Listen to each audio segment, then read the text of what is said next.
there stood by the cross of Jesus his mother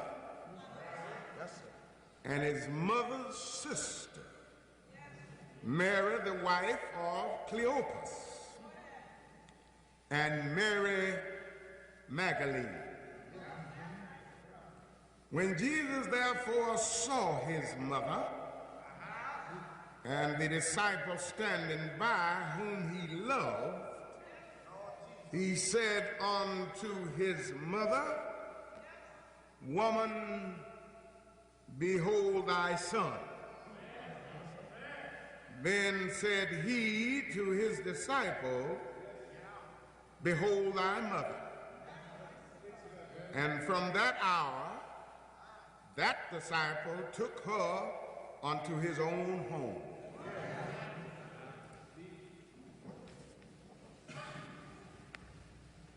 Now, I want to talk about a mother at the cross. Yes, sir. That's good, God. Yes, sir. I think the thing that make us identify ourselves with Jesus is because of his humanness.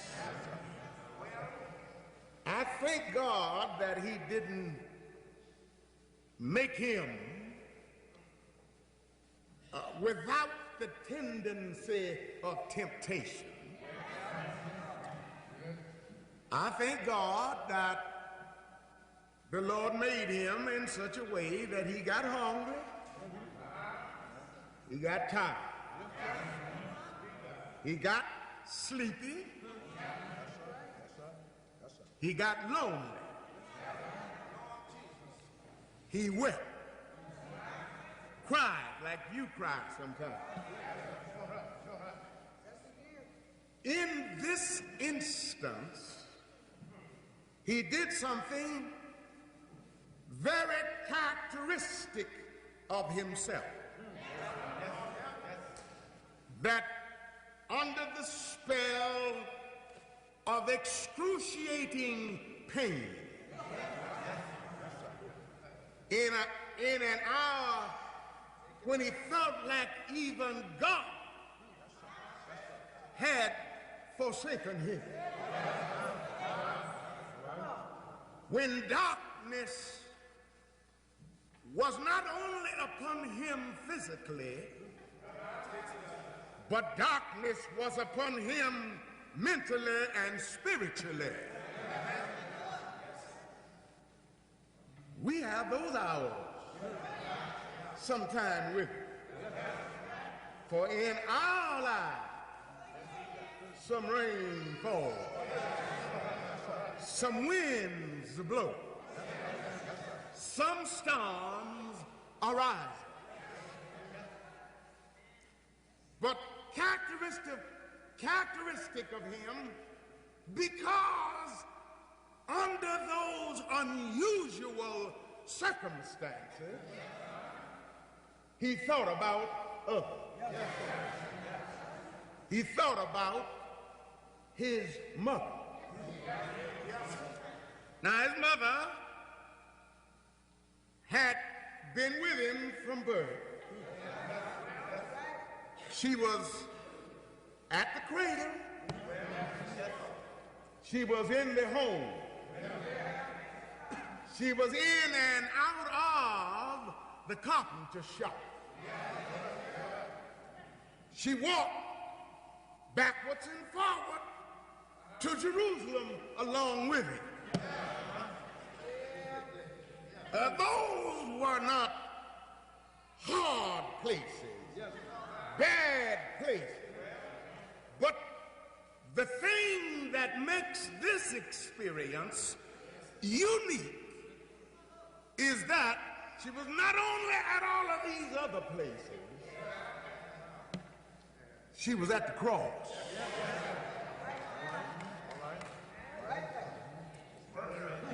I don't believe you praying with me tonight. She was at the cross. Now, there are some theological commentators who said that while Peter had denied him, and many of the others had deserted him, and Judas had betrayed him, and some of them had run away,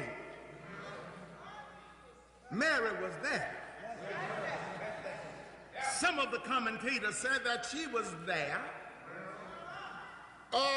because she was permitted to be there under the cultural situation, that women were not thought of as equal in anything, in responsibility or anything else.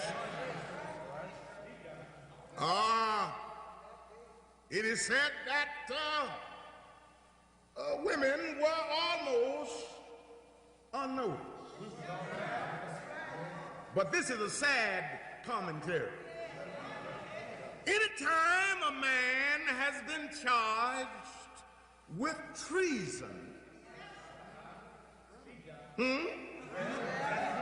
anytime the Roman government has ruled that you are guilty of treason, it's dangerous for anybody to be with you.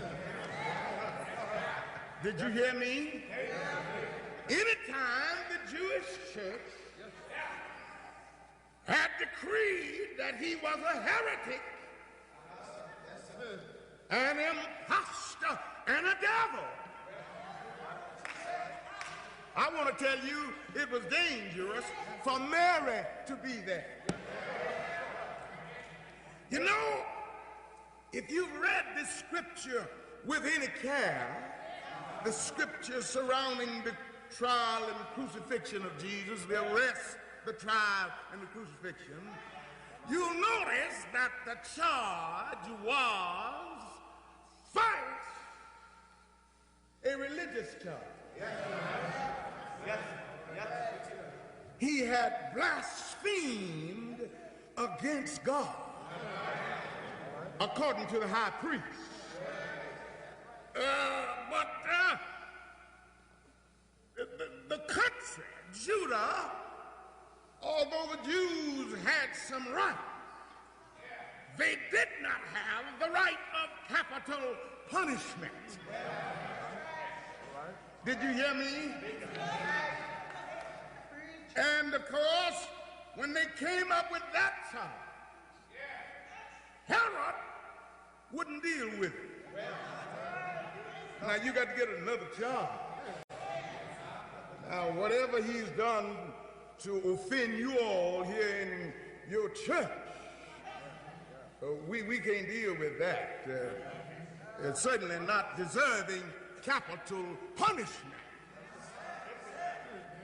If you want him put to death, you got to come up with a better charge than that.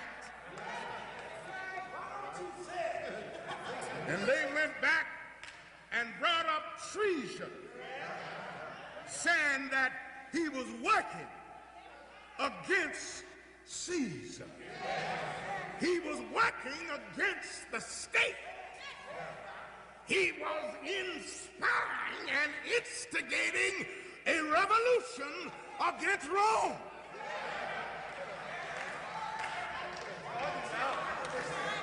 Then Caesar said, well, now, Pilate said, well, I can deal with that now. If he's doing anything against the state, then we can deal with it. Now, I'm trying to say that through it all, Mary was there. His mother was there. Jesus, Cecil talked about the qualifications of a mother this morning, and motherhood was not just something biological, but it's something that one has to earn. because you have had a child doesn't make you a mother.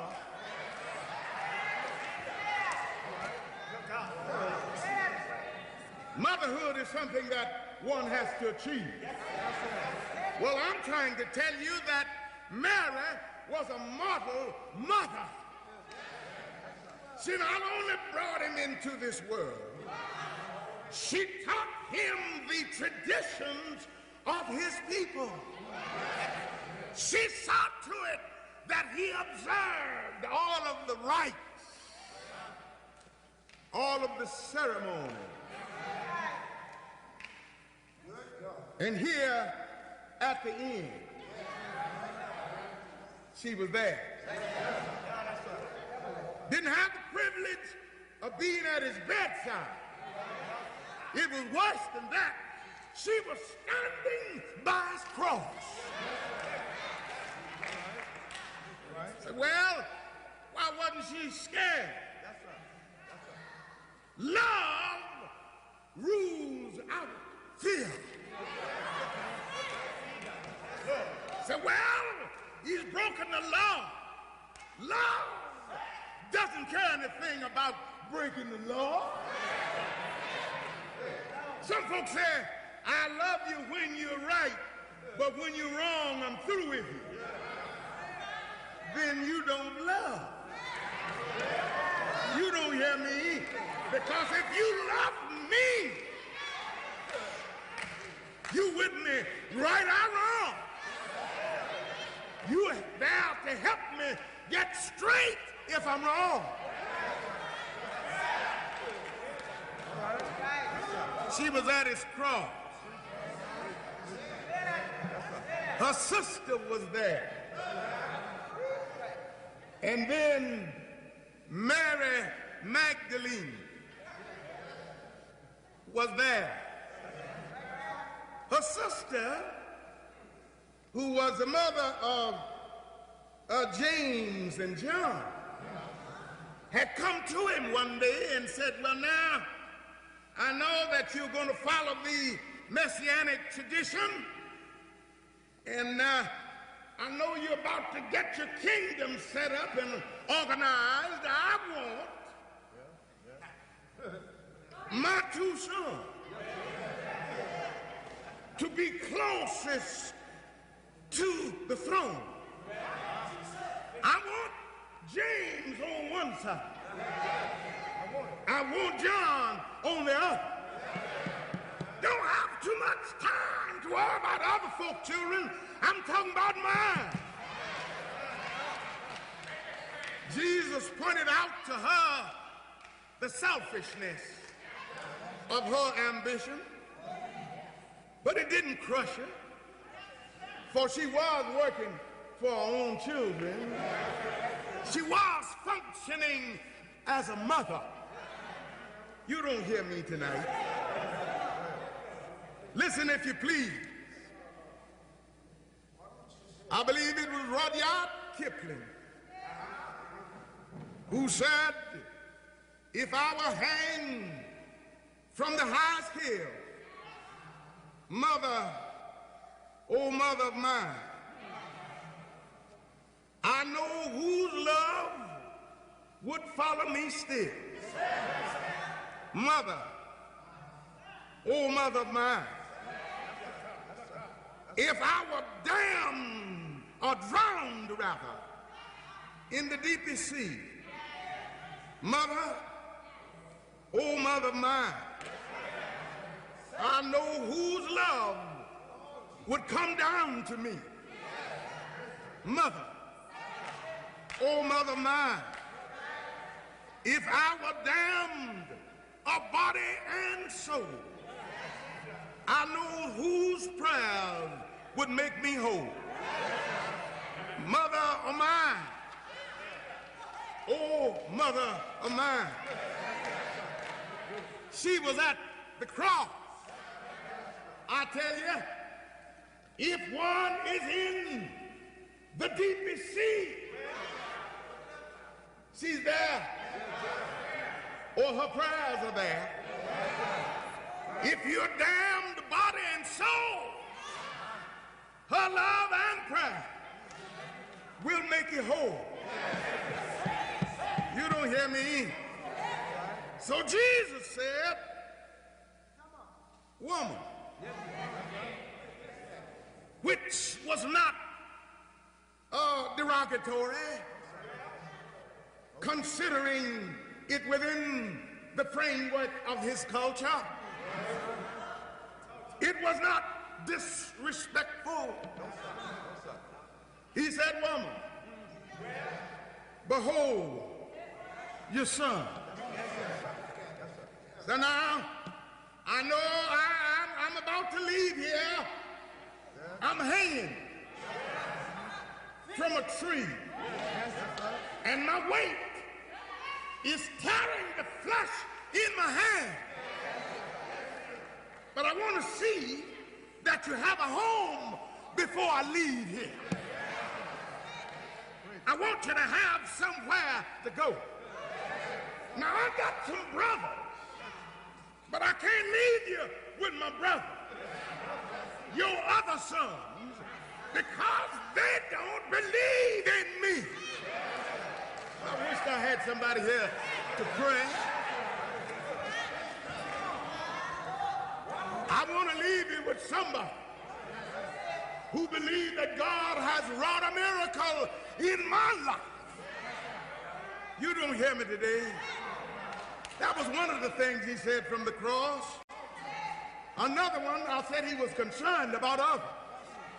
Another one was, Father, forgive them, for they know not what they do. And then, verily I say unto thee, today thou shalt be with me in paradise. And then, Father, into thine hand I commend my spirit. These were things that he said while he was dying. Somebody said he stopped dying long enough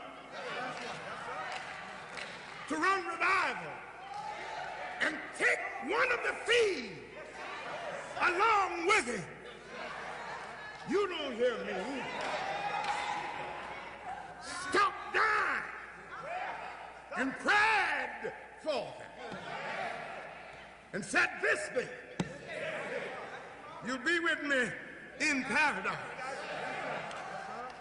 And then he said right after he appointed Mary a home, our thirst.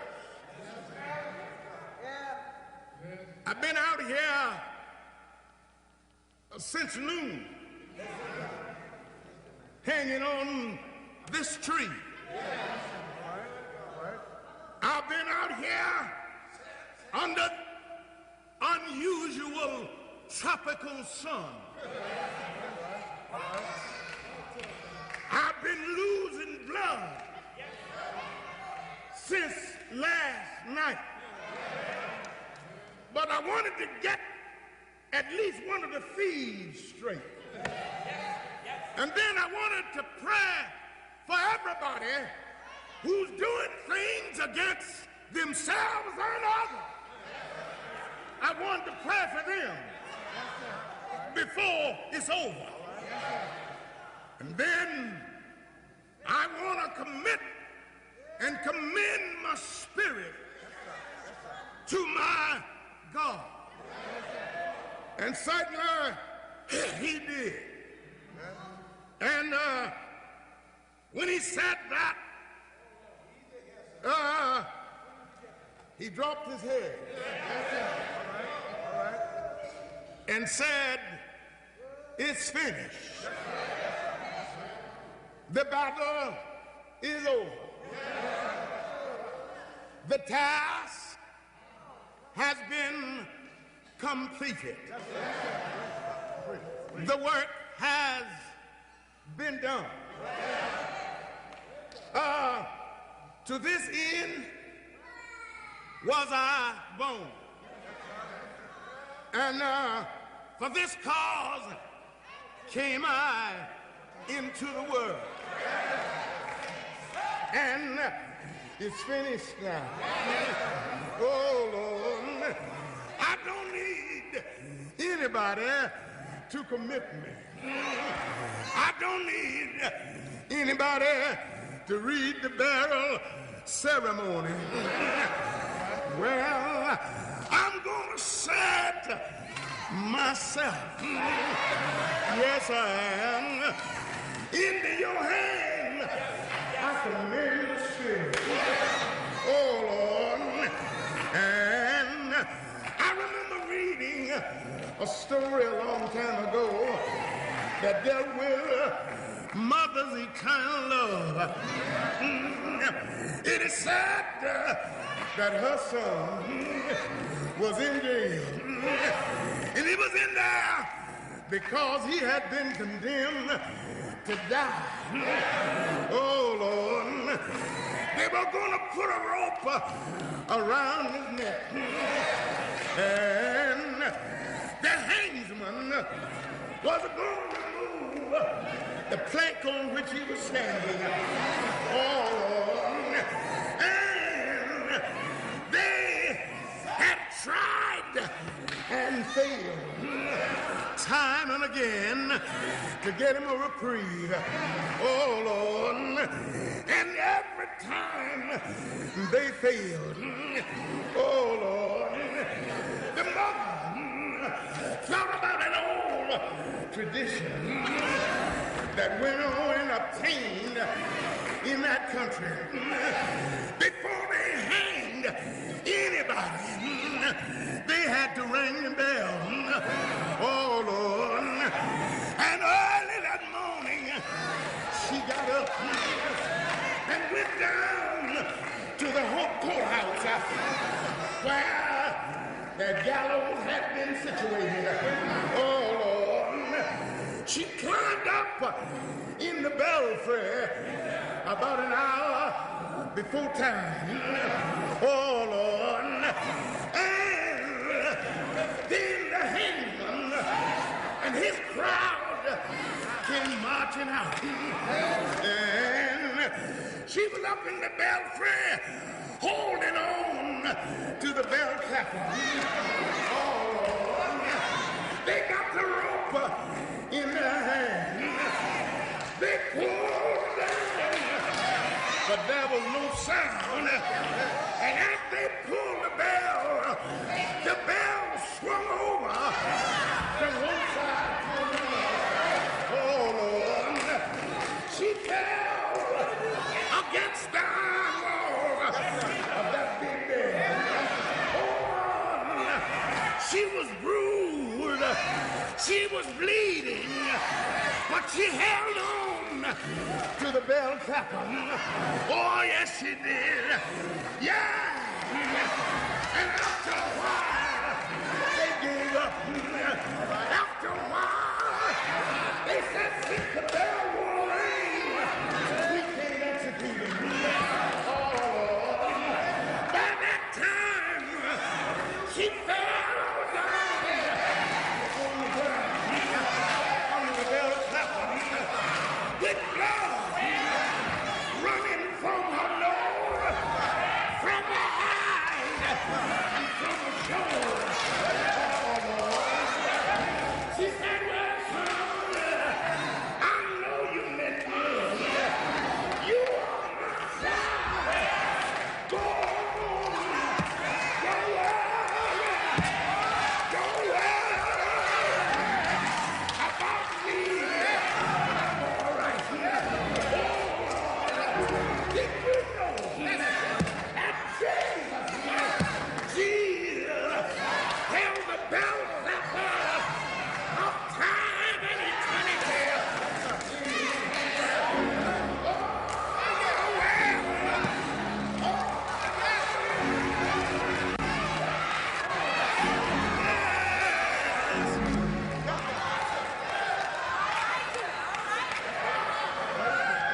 The doors of the church are open.